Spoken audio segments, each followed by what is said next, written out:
Amorim, obrigado, Ellen, pela contribuição. Nosso fascismo difere em quê do que ocorre nos países europeus? Rola nos Estados Unidos da mesma forma? Tem a mesma causa? Os evangélicos são proto-fascistas?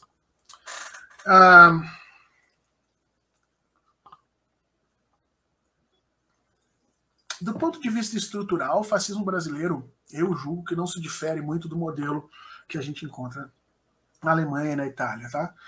Muita gente tem falado, tem estudado bolsonarismo, né? Tem escrito livros para tentar ver especificidades do bolsonarismo, até numa tentativa assim de encontrar o novo e tal. E eu discordo dos colegas que fazem isso. Eu acho que tudo que o Bolsonaro traz de novo não é relevante, né? E, portanto, essa versão bolsonarista do fascismo, a gente não precisa nem usar outro nome para ele, é só usar o mesmo nome, né, naquela situação. Sobre o fascismo nos Estados Unidos, não só ele é possível e ocorre de uma maneira muito semelhante, como assustou o Roosevelt muito na época ele perceber que existiam partidos fascistas organizados dentro dos Estados Unidos que fizeram, inclusive, procurem no Google, Partido Fascista Norte-Americano no Madison Square Garden, se não me engano.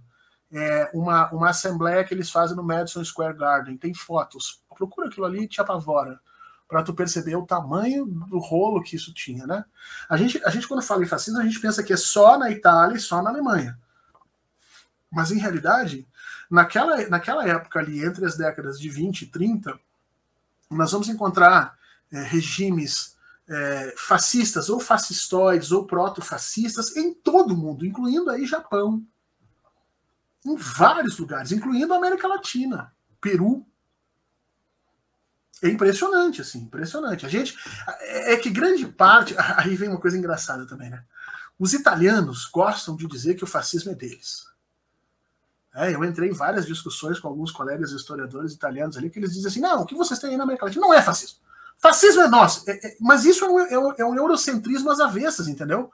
Porque os caras estão dizendo assim, não, mesmo os nossos monstros são mais monstros que os de vocês aí na América. Né? Os nossos fascistas são nossos. A mesma coisa dizem os nazistas. Tem uma corrente historiográfica, inclusive, que diz que o nazismo alemão ele é diferente do fascismo, ele é diferente de todo o resto. E os caras argumentam com algumas coisas que eu não julgo que sejam diferentes. Mas aí vai muito da filigrana, né? De novo, nessa discussão, eu acho que o modelo brasileiro não é suficientemente diferente para que a gente tenha que usar novas ferramentas e novas perspectivas para tentar entender. O que já tem de bibliografia sobre o fascismo é suficiente para a gente entender o Bolsonaro, para a gente entender onde é que ele vai, para a gente entender por que ele encanta as pessoas, para a gente combater eles corretamente. Eu acho que não há necessidade de se reinventar a roda, entendeu? Embora alguns colegas estejam tentando aí reinventar a roda, mas eu acho que eles estão reinventando o problema, inclusive. Eles estão dando outras colorações para o problema que ele não tem, né, no caso brasileiro. Eu não vejo diferença significativa das práticas bolsonaristas para o que aconteceu lá na... Aí tu vai dizer assim, não, Fernando, pelo amor de Deus, lá teve campo de concentração. Gente, de novo, processo. O que aconteceu na Europa é que o Hitler e o Mussolini tiveram tempo, apoio e espaço para avançar além do ponto de que o Bolsonaro está hoje. Não tenha dúvida nenhuma que se Bolsonaro se reeleger, ali adiante nós vamos ter projetos que vão iniciar ideias de campos de concentração. Vocês acham que os campos de concentração foram construídos escondidos da população? Nada, gente, nada. Campo de concentração era construído e relatado nos jornais na Alemanha. A gente pega os jornais do dia e tá lá fotos da construção. E os jornais pedindo para as pessoas se manifestarem. As pessoas mandavam cartas para os jornais achando super legal. Não. Finalmente, agora os judeus vão ter um lugar ali para poder viver, trabalhar, né? As pessoas achavam legal. Você acha que isso não vai acontecer no Brasil? Se Bolsonaro começa a pensar projetos, por exemplo, para criar colônias penais para pessoas, por exemplo, que sejam assassinos, para outras pessoas que invadam terras, você acha que uma parte significativa da nossa sociedade não vai apoiar isso? Pois, gente, há 10 anos, 20 anos, nós temos essa discussão no Brasil sobre os presos pagarem trabalharem durante o período que estão presos. E aí vem o idiota que não entende lhufas nenhuma sobre direito penal, não entende lhufas, né? E ele quer botar o preso em colônia agrícola para que o preso pague o custo. E ele nem sabe que o custo de uma colônia agrícola, que uma colônia penal, colônia agrícola, que uma colônia penal agrícola é imensamente maior do que o custo de um presídio. Mas essa é uma discussão presente na nossa sociedade. Você acha que se você der mais 10 anos para o Bolsonaro, mais 5 anos para o Bolsonaro, nós não entramos numa situação semelhante? Aí as pessoas dizem para mim assim, não, o Bolsonaro não começou uma guerra. Não? Porra, o Bolsonaro quase nos botou em luta na Bolívia. O Bolsonaro apoiou o golpe, mandou tropas para a Bolívia para dar o golpe no Evo Morales. Você acha que não? Você acha que a gente não vai para uma guerra? Bolsonaro apareceu a guerra, ele foi lá e se colocou do lado do Putin. Nós não ficamos do lado do Putin na guerra da Ucrânia totalmente, porque o Itamaraty interviu e disse, ó, para. Dá o poder total pro Bolsonaro para ver se a gente não vai mandar até tropa para lá. Então, eu não vejo diferença, eu vejo muita similaridade. As diferenças que existem não são significativas para transformar o modelo, tá? A única coisa que realmente nós estamos, enquanto sociedade, porque temos esse conhecimento histórico, porque nos organizamos de forma diferente, nós não deixamos Bolsonaro passar desse limite. Instituições levantaram-se contra. Ou você não viu uma prática de eugenia durante o processo de como se lidou com a Covid? Você acha que aquilo ali não foi eugenia? Você acha que aquilo ali... O fato de você... Não, se morrer, morrer. Infelizmente, quem é forte, quem tem um histórico de atleta, sobrevive. O resto... Você acha que isso não é uma eugenia? Exatamente como a gente tinha lá na Alemanha e na Itália? Claro que é. Só que nós tivemos instituições que se levantaram e disseram, ó, parou. Uma dessas instituições foi o STF. Com todos os seus problemas, com todos os seus vícios, foi a que se levantou e hoje é a única que segura essa bagaça do jeito que está. E é por isso que eu fico puto com gente do nosso lado que nesse momento fica jogando pedra no STF. Veja, eu não vou lá adular o STF. Eu não vou lá bater palma para ministro do STF, mas eu não vou jogar pedra nesse momento. Porque se eles caírem, você acha que vão fazer o quê com os trabalhadores, os sindicatos e os partidos políticos nesse país? As pessoas não conhecem história. Infelizmente tem muita gente de esquerda que desconhece a história. Não sabe que a galera dormiu em 1963, achando que poderia haver um país diferente, que os partidos eram sólidos e que ele fazia uma militância política dentro da lei e acordou em 64 preso dentro de um presídio sem saber direito o que tinha acontecido. Eu não estou brincando, gente. As coisas modificam muito rápido nesses momentos. Brincar com isso de forma irresponsável é prejudicial para si mesmo. Ah, maravilha, você quer atacar o STF? Ótimo. Vai acordar preso. Vai acordar preso. Né? Um belo dia você vai acordar, muito bem, o STF caiu, o capitão Bolsonaro tá mandando aí uma galera para prender você. Ah, mas que absurdo, ele estava defendendo a minha liberdade de expressão. Tava, agora não tá mais. Você vai preso. Parabéns. Conseguiu. Queria transformar a sociedade? Transformou. Não, uma porra pior do que já era. Parabéns. É necessário muito cuidado nesse momento. Né?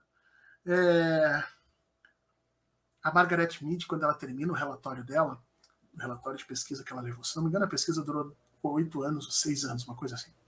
E quando ela termina o relatório dela, ela diz com todas as letras que não só os Estados Unidos podem se tornar fascistas, como efetivamente, naquele momento em que ela está escrevendo, estavam a caminho de. E aí os caras se desesperam e começam a implementar uma série de políticas sociais com o objetivo, né, nesses caminhos que ela tinha dado para combater e tornar uma sociedade saudável. Se funcionou ou não, bom, aí vai uma outra live, a gente tem que discutir sobre a história dos Estados Unidos e ver como é que isso funciona lá. Mas enfim, sim, essas coisas existem no mundo inteiro e a gente vai ter que combater esse tipo de situação e eu não acho no Brasil um pouco diferente. Respeito colegas que achem, mas eu particularmente não vejo muita diferença a respeito disso. Estão presentes lá, tudo o que a bibliografia do século XX aponta para o fascismo está presente lá, colocado ali com Bolsonaro, inclusive com Bolsonaro tendo tesão por moto, como o Mussolini tinha, sendo messiânico, e aí a segunda parte da tua pergunta é essa, né? as igrejas evangélicas são proto-fascistas, é difícil a gente avaliar isso diretamente, tá? Porque você tem que ver se o discurso, a retórica estabelecida por aquela igreja, ela é uma retórica orgânica, ou seja, ela vem efetivamente daquela instituição, ou ela é uma aproximação política, ou seja, o pastor está naquele momento dizendo que o Brasil é o meu país, simplesmente porque ele entende que o caminho mais fácil para ele chegar ao poder é através de Bolsonaro, e nesse momento eu preciso soar como ele, né? Se a retórica for orgânica, e aí a gente tem que olhar com calma o processo produzido, cultural por cada um desses grupos, e eu não tenho essas informações, mas se a retórica for orgânica, aí são instituições em processo de fascistização. Se ela for uma aproximação política, ali é simplesmente o interesse de um lado e outro. Agora, todo fascismo é messiânico, tá? Todo fascismo é messiânico. Existem alguns pesquisadores que trabalham com a ideia de que o fascismo seria uma religião cívica. Na década de 70 a gente atacou essa tese e meio que essa tese foi guardada lá, mas muita gente defendeu isso na década de 50 e 60, que era uma religião cívica, ou seja, que emulava as relações religiosas, por exemplo, a diferenciação entre o sagrado e o profano, a ritualização da vida pública, a concepção de símbolos, a criação de ídolos, né? Então, algumas pessoas defenderam que todo esse processo era emular a ideia de religiosidade, que está presente na cabeça de uma parcela significativa da população mundial, e que você simplesmente se aproveitava dessas ligações que já existiam para substituir as relações de poder. Então, ao invés de eu cultuar a figura de Jesus Cristo, benevolente, inclusiva, altruísta, né, não materialista, eu cultuo o capitão. Armado, violento, matando, e a gente fica na cabeça dizendo assim, mas como é que pode? Pode, porque ele reutiliza o caminho antropológico, o caminho psicológico da estrutura religiosa e substitui a figura de cima por uma figura material mais próxima do indivíduo, né? E você acaba tendo essa construção messiânica que a gente vê na Itália, e essa é uma diferença entre o fascismo italiano e o nazismo alemão, né? Na Itália, esse processo ele é interrompido por Mussolini, porque a Itália vivia naquele momento uma disputa muito grande com a Igreja Católica, que não esquece que o Vaticano é dentro da cidade de Roma, e aí o Mussolini vai trabalhar politicamente com vários papas na época para aumentar o seu poder político sobre a sociedade italiana, mas esses papas cobram do Mussolini que ele não coloque o pé em cima dessas relações messiânicas que eram da igreja. Então, o Mussolini jamais colocou a sua imagem como, vamos dizer, próxima ou assemelhada a Jesus Cristo. Nunca fez isso, né? Ele vai ter o lado dele político, vai utilizar a Igreja Católica como apoio e vai respeitar a Igreja Católica, tanto que é o Mussolini que assina o Tratado de Latrão em 29, que dá o Vaticano para o Vaticano, a região, e reconhece a região como independente, autônoma e tal. Já na Alemanha, isso não acontece. O Hitler tem toda uma construção do nazismo alemão como ocultismo, assim. A Itália também tem uns filósofos que trabalham com isso, né? Se a gente for olhar, tem um filósofo aí que agora voltou à tona, porque 2 ou 3 criaturas que estudam ele no Brasil foram alçados pelo bolsonarismo a condição de a estarem postos chaves na nossa educação. E aí esse filósofo, que é um filósofo italiano, deixa eu pegar o nome dele aqui, até para avisar para vocês, mas fugiu o nome dele aqui.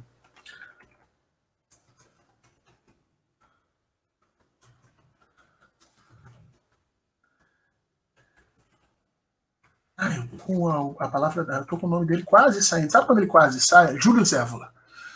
O Júlio Zévola. Então, existem essas figuras, como o Júlio Zévola na Itália, mas ele era, vamos dizer assim, ele não era central. Já na Alemanha, não. Na Alemanha se desenvolve todo um pensamento ocultista sobre o nazismo, existem explicações sobre a suástica, os rituais, e é uma confusão, por quê? Porque essa participação, essa ideia do messianismo, o Hitler usa muito fortemente, de tal sorte que ele sim embaralha, né, as funções. O Führer ele é muito mais forte do que o Duce na Itália, né, porque o Hitler ele embaralha essa situação. O Bolsonaro ele está trabalhando no limite para fazer isso. Né? Gila Bastos, obrigado, minha querida. Grande abraço para você. O Bolsonaro está trabalhando no limite para fazer isso. Não sei se vocês já notaram, né? Ele se apresenta como a verdade, o caminho e a vida. Ele não questiona grupos que colocam ele na condição de Messias, de escolhido. Várias vezes ele faz discurso como se fosse escolhido. Usa a figura de Deus como legitimação. Só Deus me tira daqui, Deus me colocou, Deus não sei o quê. Quer dizer, ele está nesse limbo, né? Ele está caminhando nesse processo. As igrejas evangélicas não estão gostando disso. Toda vez que ele faz isso, elas... Né? Por quê? Porque, obviamente, que o Malafaia e os outros pastores todos percebem que não se pode servir a dois senhores. Né? Se Bolsonaro fizer essa transição, que poder vão ter essas igrejas? Vão ficar submissas a ele? Então elas retiram, você pode olhar, elas retiram o tapa, ele fica falando em grande medida sozinho, e elas recuam nesse processo e até fazem algumas críticas para ele parar no lugar. Então, perguntar se as igrejas evangélicas no Brasil estão em processo de fascistização requer um estudo mais aprofundado e uma série de dados que hoje eu não tenho. Tá? A gente teria que olhar isso com um pouco mais de cuidado. E a gente tem que tomar cuidado com o fascismo, porque às vezes parece fascismo, mas não é.